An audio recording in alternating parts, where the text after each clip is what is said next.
Bride canks wedding and broke up with fiancé. Bride cancelled her wedding and broke up with fiancé after guests refused to pay her $1,500 attendance fee.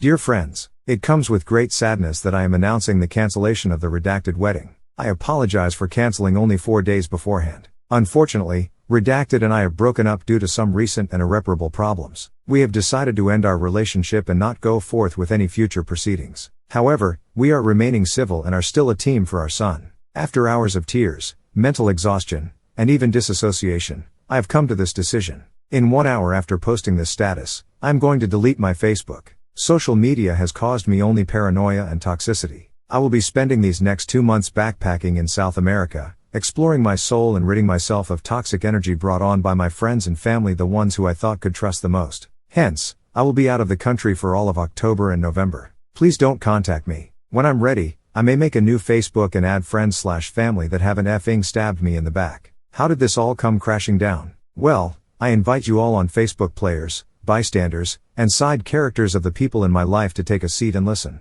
You're all involved somehow. Somehow everyone is wrapped into this mess. Even if you weren't invited to my wedding, I don't care. You might hear of the drama and I'd rather you hear it from me. I'm not asking for sympathy. I just want to tell my story. Before I begin this mini novel, I invite all of you, including the jerks who have ruined my marriage and life, to put yourselves in my shoes. For once, let me take the stage and let me voice the most painful few months of my life. First, things were a fairy tale. I met the love of my life at 14. We were both young, but somehow we just knew we were meant to be. We worked on my family's farm together, and with each warm summer spent in the fields, our love grew deeper and deeper. Fast forward to high school. We went strong all 4 years. He put a ring on my finger when I was 18, worth nearly $5,000. We'd put everything on the line for each other, everything. We both chose to attend the same community college and work full-time in order to build our dream. We spent most of our days by each other's sides. I will always be thankful for that. Fast forward a few years. I was 20. I realized I was pregnant with my first. We were elated,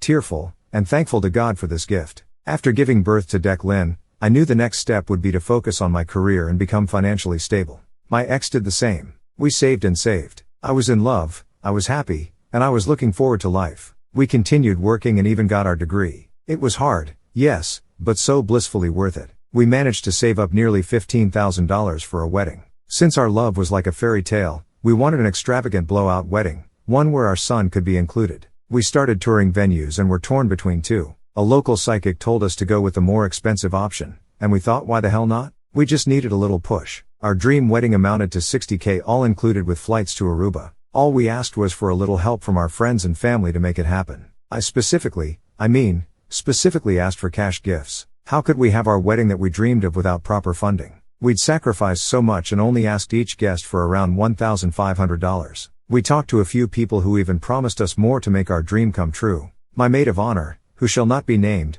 pledged $5,000 along with her planning services. We tearfully thanked and accepted. My ex's family offered to contribute $3,000. So our request for $1,500 for all other guests was not freaking out of the ordinary.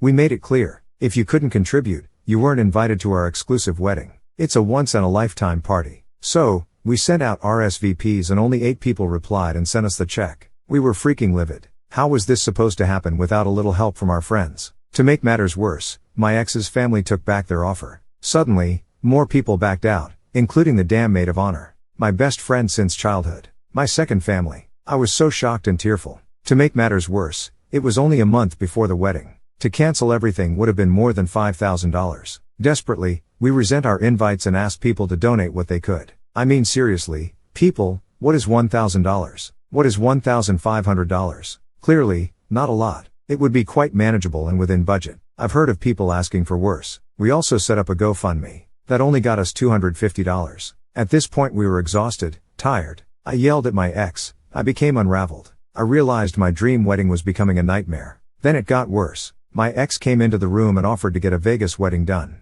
I laughed in his face, but he was dead serious. He wanted those cheap, raggedy, filthy, like Vegas weddings. I mean, what the frick? Was he out of his mind? Am I some freaking piece of freaking trash? A hooker? Am I supposed to like the idea of getting married in the heart of shady gamblers, alcoholics, and the get-rich-fast fallacy? Suddenly, my body began to shake as I entered a panic attack. My ex left the room and didn't apologize for his horrid suggestion. I then called my maid of honor and cried my eyes out. Instead of sympathy, I was told that I was asking for way too much and I should stick to my budget. I mean, no words can describe. How could someone who offered me thousands of dollars then deny me my promised money and then tell me to shift down my budget? She knows my dream was a blowout wedding. I just wanted to be a Kardashian for a day and then live my life like normal. I called her a filthy poor excuse of a friend, and hung up. Then she blocked me off all social media. Rumors swirled. I received anonymous threats. My ex stayed out later and I have a feeling he even cheated. My bridesmaids climbed on the boat with my maid of honor and dissed me. They essentially told me I was crazy. They asked for their deposit back, so I said EFFU. I refused to give it back until they can pay me back for their emotional distress. My ex started to talk to my maid of honor and gossip about me behind my back. I overheard him talking in the basement when he called me a stuck-up bee. Anyway, I am exhausted. I am bone tired. My heart is not the same. It's stone cold, fragmented, empty. I need to get away from this awful society. How hard would it to have been to freaking donate? Friends, do I matter to you? Just freaking give me money for my wedding. I won't even sugarcoat. I won't even pretend that's not what I wanted. It was for a dream. I was stabbed, cheated on, and wrecked. Goodbye. See you in 2 months. Friendly reminder to you fricks. Don't think you own me. I am cutting all of you snakes off. I am living my life alone now. I only let in those I believe have good intentions. XOXO